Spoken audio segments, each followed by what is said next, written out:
Hello and welcome to this moment with Mantu. I'm Mantu and I'm just taking some time to be in the Word with you today.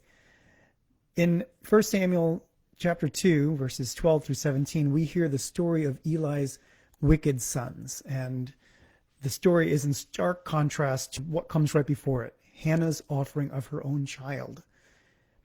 And I think the story asks us, what are our priorities in our everyday living? What should be foremost in our minds when we pick up our children after school, when we go into a boardroom or have a meeting, or right before an important presentation that we have to give? Pardon me, my dog just came to say hello. The scripture passage says, Eli's sons were scoundrels. They had no regard for the Lord.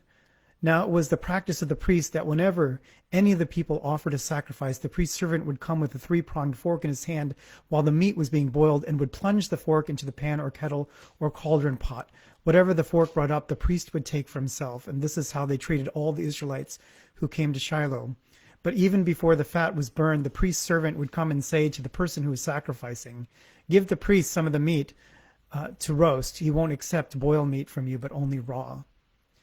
And this probably was really unsettling for people who would sacrifice at that time, because the whole point of the sacrifice, at least in the ancient people's minds, was that it would smell good. We don't really think of that in our time. We don't think of our smell as much as our sight and our age. But ancient people, the smell was the way that they would experience worship, the way that they would experience God. And the fragrant offering would be that burnt offering going up to God. And this was seen to be pleasing to God. So for Eli's sons to come in and steal that fat, that fragrant offering, was unsettling to the people who would come and sacrifice. And they even threatened their lives to some extent. They said, if you don't do this, we will threaten you. It's a strange passage, but I think it does speak to us if we think about it from the sense of, do we give our leftovers to God in our day? I mean, our first energy, the first offering of ourselves. You know what I'm talking about when I say that sometimes we just give ourselves to God at the end of our day, or when we're exasperated, or we just feel so empty that we don't know how to endure, and we just give that to God. But that's not the same as giving a first offering. And so I just wonder, what are ways that we can be giving God our priority, to think of God first? And so here are just a few simple things to think about in your day today. The next time that you have an errand today and you get in the car, I would invite you just to say, God, I'm putting you first.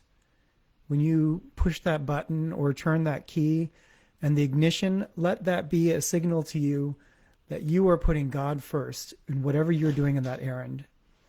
Or the next time that you are logging into a Zoom meeting, or you are meeting with someone on the phone or in person, I want you to think about this story and imagine yourself giving to God first in that meeting. And that might mean that you are thinking of that person's needs out of your love of God, rather than your own needs as you come in. And maybe you listen a little bit more deeply than you would have otherwise. And the third thing I would encourage you to think about today is when you sit down to eat next with a fork. And just think of this passage, that you are sticking your fork in after God has already given so much to you. And that is a sense of gratitude. Let that be a sense, that first mouthful with that fork. Think of this passage and just say, God, I want to give you thanks first. I want to give my life to you first. And just offer thanks and see how that changes your day. Just those three things, at an errand, or at your next meeting, and your next meal. God be with you. If this has been helpful to you, please share it and like it.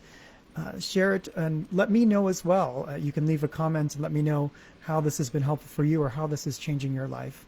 I'd love to hear from you. God be with you. And you can go to srvumc.org to hear more of our messages and to learn more about our church, say the San Ramon Valley United Methodist Church in Alamo, California. God be with you.